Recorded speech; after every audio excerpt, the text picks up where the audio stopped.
No. We just went out. in Stockholm, I mean. We just went out. Well, the problem was we got in so late, and I was hungry, so I just wanted to go get something to eat. But I guess people looked at it like I was out, you know, having a night on the town, Party, I guess. yeah. Party animal.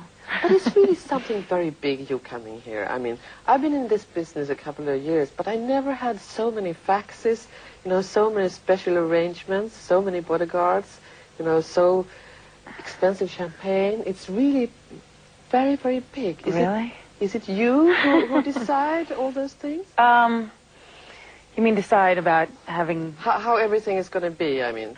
We had a lot of people checking everything out here, you know, is everything okay? Flowers right, this right? Right. I think that in the past when we've done trips, a lot of things, it's very confusing, so a lot of things haven't been done the right way, so people are trying to go overboard to make it the right way, but it's not, I'm not a pretentious person. It's not because, you know, I want to walk in and make a grand entrance with a, you know, a whole entourage, but it's just the way things happen. You don't realize it from the outside, but there's all, you know, thousands of bags and, you know, drama that goes along with doing this. So. But is the life you're leading now, is it a kind of superstar, luxurious life? And, I mean, do you have time to drink the champagne?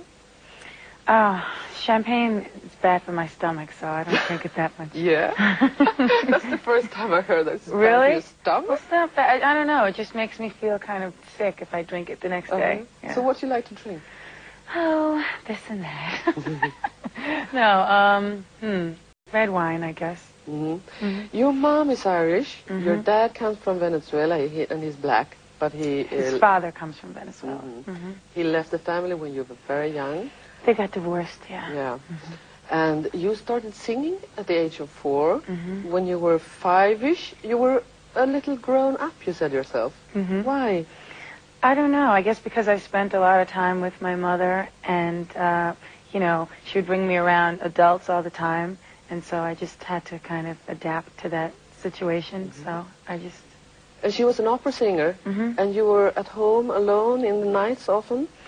Well, she was an opera singer when I was really, really young, and then after they got divorced, she did a lot of other jobs, you know. She worked 2 jobs sometimes, one in the day and one at night, so I stayed home a lot. Well, my older brother was supposed to watch me because he's like 10 years older than me, but he would always go out and take my mom. So there you were, very small and all alone. How did this affect you?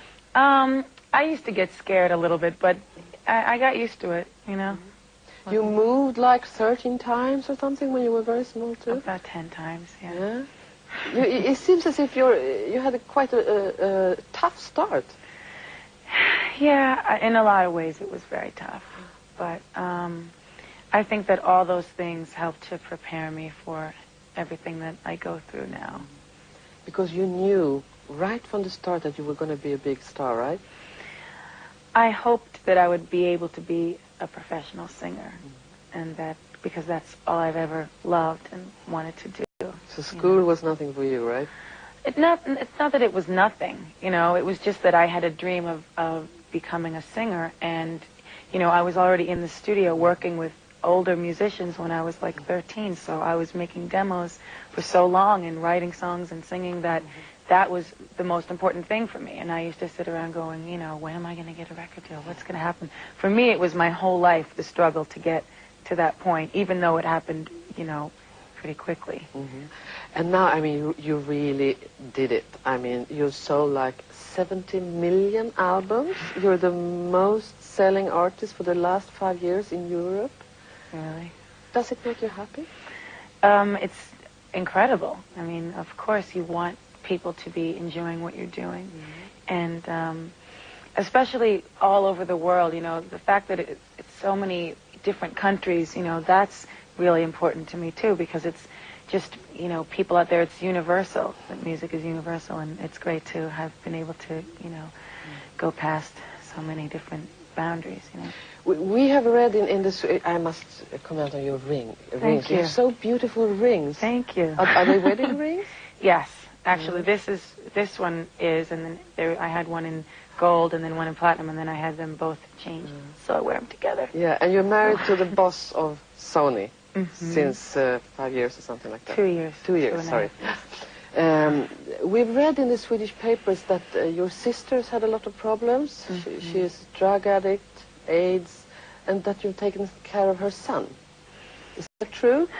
It's been very difficult because I really don't like to talk about those, personal problems. But I think every family has problems, and nobody's perfect, and so I try to do the best that I can. Yes, but we read it in the paper, so it's always better to ask and get the truth instead of all the. Right. Well, there are legal things I really can't discuss, because there is a whole legal situation that happened.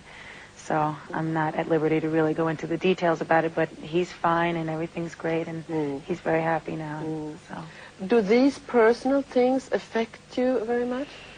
Yeah, definitely. It was a really, really difficult time going through, such a personal, traumatic situation, and then having it be public all over the world is very difficult, because it's just people's feelings, and people forget about that when you become public domain. So it's hard to keep up the happy face all the time. Right.